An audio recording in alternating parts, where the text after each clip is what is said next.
बिस्मिल्लाहिर्रहमानिर्रहीम अस्सलाम वालेकुम। Welcome to all student. मैं हूं आपका टीचर मोहम्मद अफजल वकार और आप देख रहे हैं मेरा YouTube channel Waqar institute. MTH 603 numerical analysis Richardson's extrapolation method जो है, इसमें आपने क्या करना है, सिर्फ आपने एक ये बात याद करनी है, ये है एफ ऑफ एच का जो ये फार्मूला है, तो आपने सिर्फ ये याद करना है, तो इससे आपका जो है वो एग्जाम्पल जो है वो सोल्व होगा।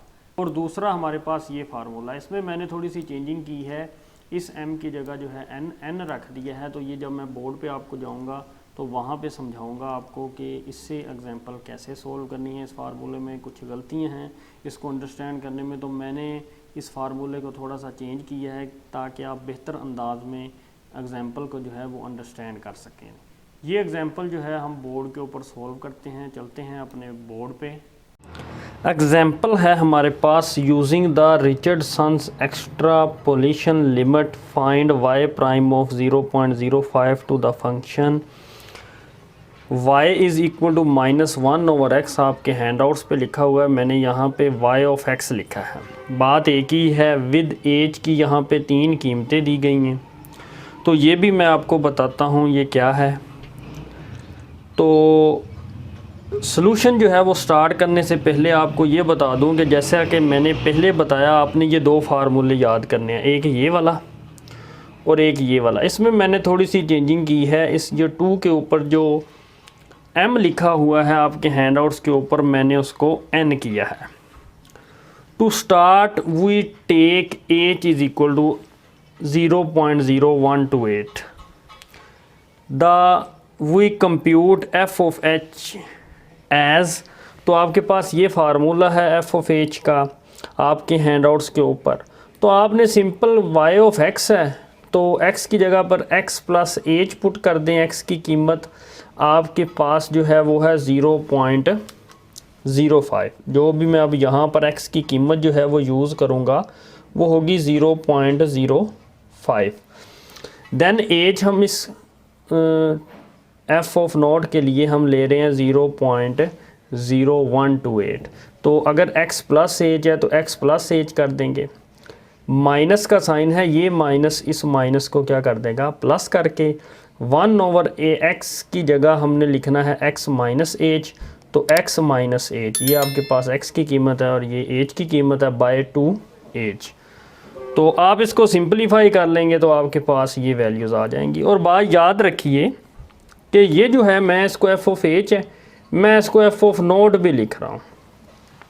और जब एफ एच जो है वो 0.0128 है, तो एफ ऑफ नोट की कीमत है वो ये है जो हमने फाइंड कर ली है आपके पास ये। सिमिलरली हम क्या करेंगे, यहाँ पे 2 वैल्यूज़ हैं, एक ये और एक ये, तो इनमें फ़र्क नहीं है कोई।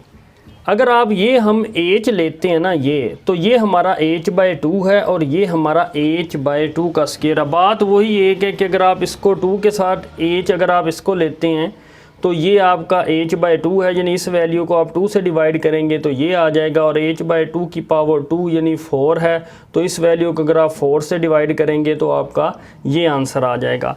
बात बड़ी सिंपल सी है कि f ऑफ नॉट h/2 इसी कीमत पे अगर आप h की जगह पर यहाँ पे 0.0064 रखते हैं, इसी वैल्यू के ऊपर सिर्फ आपने एज की वैल्यू बदलनी है। अगर 0.0064 तो आपका ये आंसर आ जाएगा। अगर आप एज की वैल्यू 0.0032 रखते हैं इन तीनों वैल्यूज़ की जगह, तो आपका आंसर ये आ जाएगा। ये मैंने सिमिलरली लिखा हुआ था तो मैंने वैसे ही लिख दिया, मगर ये फिर सॉल्व किया हुआ। वही बात है कि एज की जगह पर हमने कौन सी वैल्यू रखी है, 0.0032।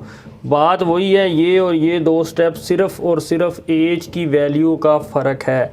यहाँ पे अगर आप एज की वैल्यू 0.0064 रखेंगे तो ये आंसर आएगा। अगर 0.0012 रखेंगे तो आपके पास ये आंसर आ जाएगा। अगर 0.0032 रखेंगे तो आपके पास ये आंसर आ जाएगा। तो ये आपके पास एफ ऑफ नॉट है। अगर एज की वैल्यू ये होगी, अगर एज की वैल्यू ये होगी तो एफ ऑफ नॉट ये है। अगर एज की वैल्यू ये होगी तो आपके पास एफ ऑफ नॉट ये है। अब एफ ऑफ 1h/2 ये कैसे आएगा? तो ये आपने देखने के लिए ये है हमारे पास फार्मूला। f(1) जब हम करते हैं तो हमारे पास h/2 है। तो यहाँ पर आप देखें कि हमारे पास जो m भी 1 है और n भी 1 है। अब हम यहाँ पे पुट करते हैं इस फार्मूले में, तो m 1 है और n भी 1 है। तो 4 यहाँ पे 1 है, तो f(1 - 1) 0। तो आप यहाँ पे लगा सकते हैं कि ये वैल्यू कौन सी आपने यहाँ पे पुट करनी है, f0 h/2 माइनस f(h). तो माइनस यहाँ पे भी आपने कौन सी वैल्यू पुट करनी है, क्योंकि m यहाँ पे 1 है, तो 1 - 1 आपका क्या होगा, 0 हो जाएगा। तो h/2 n - 1, तो n यहाँ पर क्या है आपके पास, वो भी 1 है, तो 1 - 1 क्या हो जाएगा, 0। तो आपके पास क्या आंसर आ जाएगा, h/2 की पावर 0, तो वो 1 होता है, इसलिए अकेला h आ जाएगा। यहाँ पे आपने 4 × f(0 h/2) की वैल्यू, यानी ये वाली वैल्यू जो है आपके पास, ये माइनस f(0 h), यानी ये वैल्यू ओवर 4 - 1 करेंगे तो आपके पास ये आंसर आ जाएगा। तो आप देखेंगे ये हमारे पास h की वैल्यू है जो यहाँ पे हम लिख रहे हैं, ये हमारे पास h/2 की वैल्यू है, और ये हमारे पास जो वैल्यू है वो h/2 के स्क्वायर की वैल्यू है जो फार्मूलों में पुट हो रही है। तो आपने क्या करना, जब h/2 पुट किया तो f1 का आंसर क्या आ रहा है, ये आ रहा है जो हमने ये लिखा है टेबल पे, जो आपके हैंडआउट्स के ऊपर एग्जांपल के लास्ट पे टेबल बना हुआ। अब अगर हम f(1) फाइंड करते हैं जब h/2 स्क्वायर वैल्यू है, तो अब हमारे पास m की कीमत 1 है, जबकि हमारे पास n की कीमत क्या है, वो 2 है। इस फार्मूले में पुट करेंगे तो 4m हमारे पास है 1, तो m1 1 - 1 जो है वो यहाँ पर क्या बन रहा है आपके पास, 0, तो यहाँ पे आएगा 0। और h/2 n की कीमत हमारे पास 2 है, तो हम यहाँ पे लगाएंगे 2 माइनस f(0), फिर 1 - 1, क्योंकि m हमारे पास है इस फार्मूले में, m 1 है और n क्या है, 2 है। आप जब ये वैल्यूज़ पुट करेंगे तो आपके पास यही आएगी। और f(0 h/2 स्क्वायर की वैल्यू ये है, आप ये पुट करेंगे, माइनस f(0 h/2 की आपके पास वैल्यू ये है, ओवर 4 - 1 जब आप करेंगे तो आपके पास आंसर ये आएगा। तो f1 का आंसर h/2 स्क्वायर के लिए, h/2 स्क्वायर के लिए आपके पास क्या आ रहा है, ये आ रहा है, तो आप यहाँ पे लिखेंगे। And then f(2 h/2 square. अब आपके पास m भी 2 है और n भी 2 है, यहाँ पे m भी 2 और n भी 2। तो आपने क्या करना है, यहाँ पर इस फार्मूले में जो मैंने बनाया है फार्मूला, उस पर आपने पुट करना है।